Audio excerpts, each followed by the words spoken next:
Is your Windows PC taking so much time to boot up?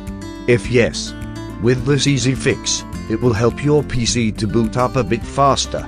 Alright, let's get right into it.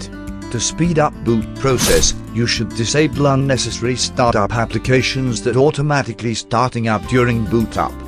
Press and hold Ctrl, Shift button and press ESC button. Task Manager will open up and select Startup tab.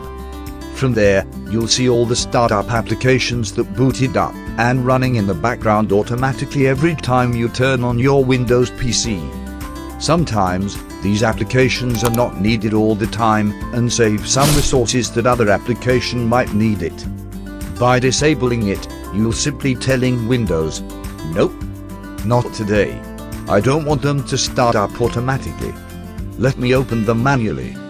To disable them, right-click on the application that you want to disable. A small menu will pop up. From there you can enable or disable it.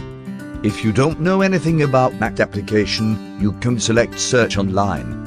For mine, I've always disabled everything, and you can always open them up when you need it. That's it for today. Please like, comment and subscribe for more.